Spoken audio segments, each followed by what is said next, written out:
I got a comment from a daughter-in-law on my video dealing with difficult daughter-in-laws, and she gave advice to mother-in-laws how to be a good mother-in-law. And I told her I was going to make a video on it because the list was really good. I added a few of my own, but hers was had a lot of wisdom in it. So if you are a mother-in-law and you are, especially if you're a new mother-in-law and you're setting up a relationship, or if you feel like things are not going well and you want to look at your part and see if you can make things better because you are kind of stepping over some lines and maybe not having really good boundaries, then here are her suggestions. Please don't overstep boundaries. Says your son has his own family now. Please accept it and give them some privacy. Absolutely. You have to accept that your son is no longer your baby boy, that he has a new family, and that he does deserve privacy. He deserves time with his family. He deserves, well, you're not going to know everything. You're not going to necessarily talk to him all the time like you did before. He's not going to come to you. And they need to have their own, as she said, their own privacy, and they need to have their own life. So you've got to accept that, even if it's hard, and you got to give them that space, or you're definitely going to find that you're going to get some pushback from her. Next one she said is accept that she is not your daughter. She has a family of her own, and you cannot replace them. True. You cannot expect her to necessarily treat you like she does her own mother or feel as close to you as her own mother.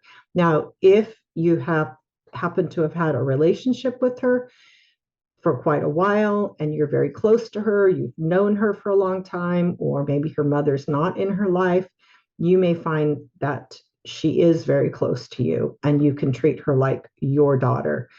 But if she has a family, she is most likely not going to just be waiting to have a second mom that she treats exactly like her mom. She deserves to have time with her family. She deserves to be close with her family. Don't try to automatically expect or automatically expect that she's going to take you in like a second mom, and watch your expectations about how your relationship with her is going to be, because sometimes the expectations that we have, maybe you don't have a daughter, you've got just sons, maybe this is your only son and you've just been waiting for this daughter-in-law who is going to be like your daughter, the daughter that you never had, and then all of a sudden she comes along and she's not that as close to you or that close to you, and you can find that your expectation gets in the way of your relationship with her, and expectation is the beginning of a resentment. So you might find yourself resentful or even disappointed, and then that may show when you're around her. Next one, don't talk behind your daughter-in-law's back. She says she will know. And that is really important. One, not to talk behind anybody's back, but when you do it with your daughter-in-law and it gets back to her, you can really hurt the relationship. So be careful what you say to your son, because your son might tell her. And if your son tells her things that are hurtful, you don't know how she's going to react. If she's a sensitive person, if she is wounded by what it was that you said, you may put a breach in your relationship with her. And she may not tell you that she knows about it. You may just not notice that she's acting differently. So be careful what you say to anyone. Be careful what you say to your friends, what you say to your other family members. You never know what person is going to disclose to her what it was you said about her. Learn to accept the answer no. Sometimes your daughter in law will say no to your request, not because she's just trying to be mean to you, but she has her own life and she has her own plans, and she can't give you everything you ask. Absolutely. All of us need to be willing to accept people's no, not taking it personally, not reading more into it than it is, but because a person can't do what it is that we want the person to do, it's okay to say no. You don't have to give a long explanation when you say no. You don't have to have a reason that the other person thinks is good enough. Each of us has a right to say no in our relationships. So accept the no and don't get resentful and don't get whiny and complaining about it. Don't go to your son and complain. Don't go to your family members and complain. Just accept it and then move on. She says next, don't be pushy.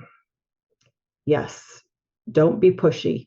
You don't want to offer unsolicited advice if you're not really close to her about how to raise their kids, how to take care of a baby, how to run her household, what your son likes to eat, how she should live, what she should do, all of those things. Don't offer your advice unless you're asked for it.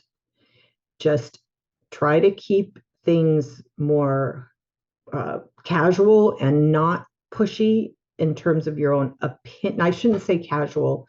I don't mean casual. Try not to push and offer your own opinion and advice without being asked.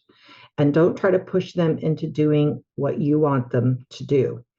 Don't tell them how to have their birthday parties for their children. Don't tell them how to have Christmas, any of those things. Don't tell her how to take care of the house. Like I said, don't tell her how to take care of your son. Don't compare how you took care of your son to how she's taking care of your son. You've got to kind of watch her cues in the relationship with you to find out how comfortable she is with these things, and to watch and make sure that the relationship has a green light before you start offering things, or that she is comfortable with you coming over to the house during the day or in the evening, or pay attention. Does she want you to call first? Does she want you to ask? Does she like to have kind of a heads up before you come over, or before you call, and pay attention? What does she want? How does she want to run her house? What kind of boundaries does she want in the relationship? And then you have to stick by those.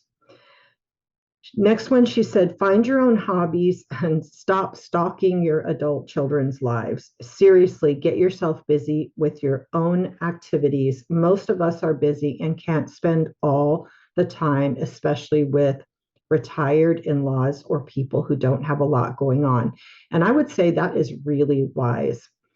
You have got to always have a life when you have adult children. You have to have your own life. You cannot expect them to make you their lives. They are now establishing their own family, their own routine, their own friends, their own goals. They have their own jobs.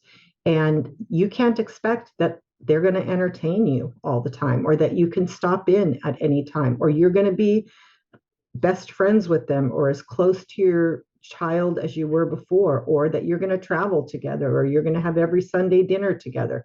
These things are not guaranteed. And it doesn't mean you have a bad relationship. It's just that maybe they're busy and they have other people in their lives, they have other things. You are retired. You are in a situation where you now have more time, possibly, or whatever that is. And it's up to you to fill your life with things. There are all kinds of things that you can do to keep yourself occupied and busy and out of their business. And absolutely, if you live out of state from them, you must call and ask if it's a good time for you to come into town. Do not call and tell them we're coming next weekend. You call ahead of time and you say, Would it be okay for us to visit next weekend?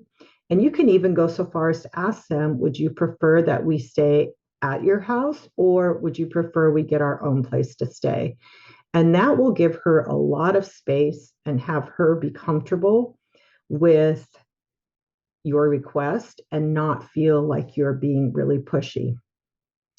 I also added on here, don't compete with your daughter in law for your son's attention. And that would go for mother or father.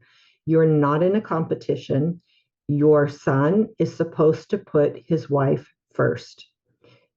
You will put pressure on their relationship. You may cause quite a bit of problems in their relationship if you're pushing your son to choose you over his wife. That is not healthy and is not okay. So I think that, again, going back to expectations, don't have specific expectations for what this is going to be like and just wait and see. You do your job on being a good mother in law and being a good father in law. And then you've done your part. And if there are difficulties, that it isn't necessarily what you're doing because you've done what you need to do. So I hope this has helped you. And I hope that this has given you some insight into maybe some of the stressors that you're feeling in your relationship with your daughter in law, or possibly some changes that you can make.